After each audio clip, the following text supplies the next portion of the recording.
Also, too, let's transition to the offensive side.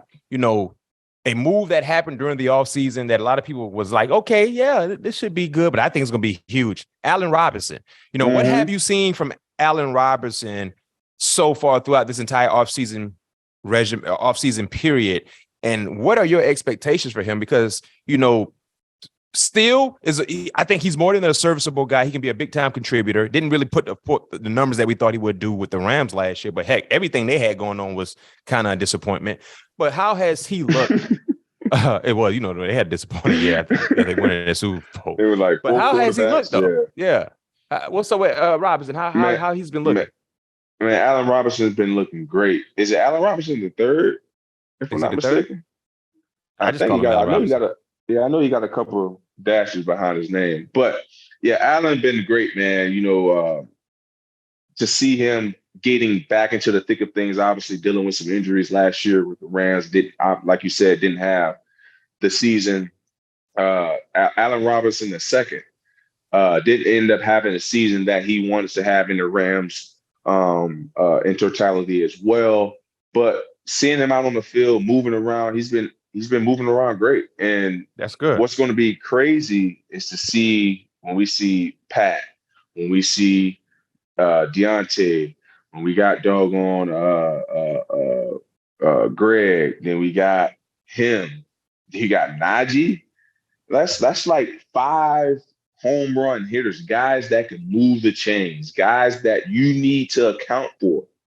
And when defenses see that, they're going to have to pick their poison and have an opportunity to go up against those guys, go up against the offense over the last month. It's been it's going to be something. It's going to be quite the show to watch. And I just pray and hope that everybody can stay healthy. Stay healthy. That's always the gift of the gab in this game. But all looking at what we have on paper, it could be a very special year, man. It really could be. I know we got a lot of new pieces.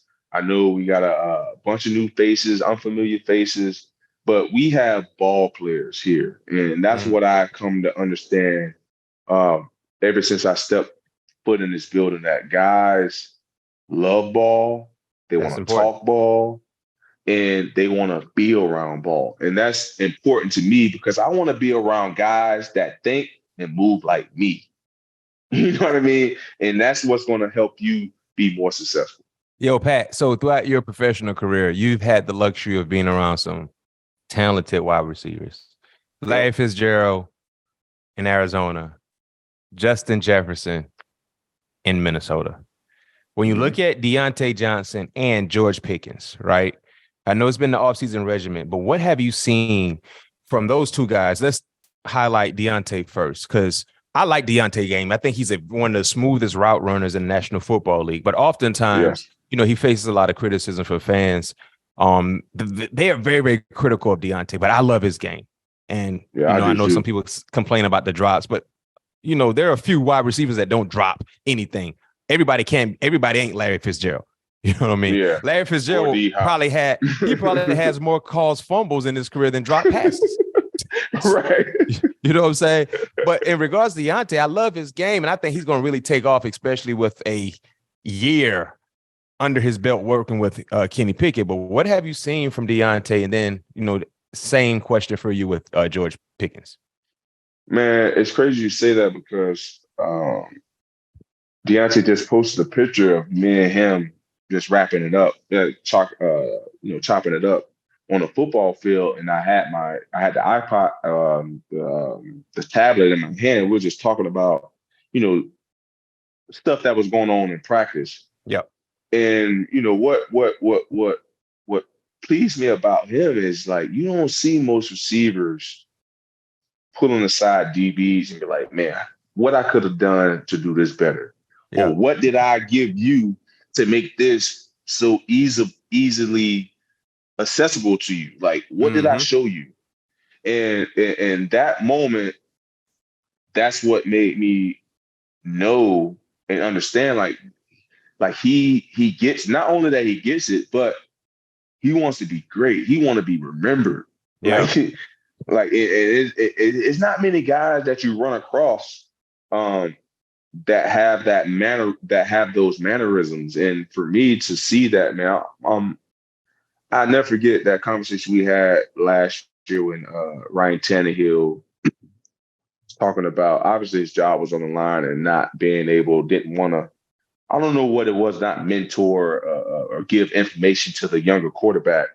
But like, man, like we got so much information that these guys haven't seen. Why would we want to keep that from them? Like, why would we want to hinder their career on maybe something that we can give them, a little piece of nugget that we can give them that can help flourish their career?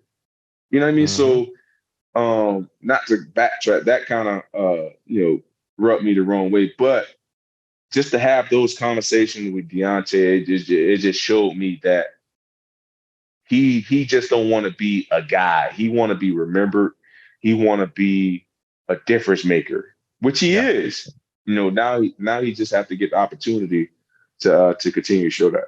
Yeah. And what about what you've seen from George Pickens? And George, man, George's been great, man.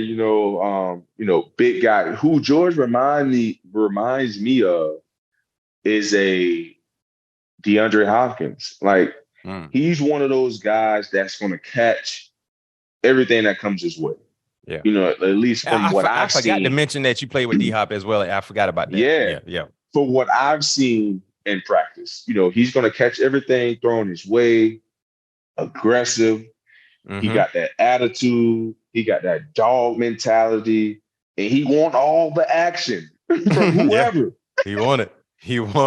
From whoever. So he reminds me a lot of D-Hop and from what I've seen so far. So this receiver for that I'm with, man, these guys got potential. And I'm just happy to be with them. This is a deep wide receiver unit. You talk about the top three guys, you got Diontae, George, Allen. Then the second group, you got Calvin Gunner, who's a special team guy, returning kicks and returning punts.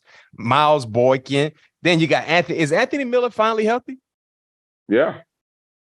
You got Anthony, you got Cody White, you got Jamarcus Bradley. Then you got Fitzpatrick, Dan, and you got Hakeem Butler, who they got from the XFL. So he's a big body guy. So, I mean, you talking about there's some guys there, man. That's going to be a battle. Yeah, it is. And the thing I love about Mike G, he let these guys know. He was like, hey, man, we know it's going to be tough finding, receivers, obviously, because we already know who the top three guys are. But he said, if you're a big body receiver and can got dog on me, cover, punch, and can tackle, you possibly got a spot on the team. And that's the thing about these young guys. Sometimes they don't read the message that's on the wall. No question. It's written right there in front of you. It's all about you took it or not. Yeah. So that means you better learn how to tackle and block people to get you a hat. I'm trying to tell you. Hey, well, I remember when Emmanuel Sanders and Antonio Brown was there and there was rookies, like, man, listen, I'm going to keep it real with y'all. But we got 2 dogs and 1 bone. I don't know which one of them dogs will get that bone. And that bone was the hat to know who's going to make the 53. He's like, boy, we got every week. It was 2 dogs and 1 bone. I don't know which one of them dogs will get that bone to get that hat on Sunday. But yeah, that wide receiver battle, man, it's gonna be intense, man. But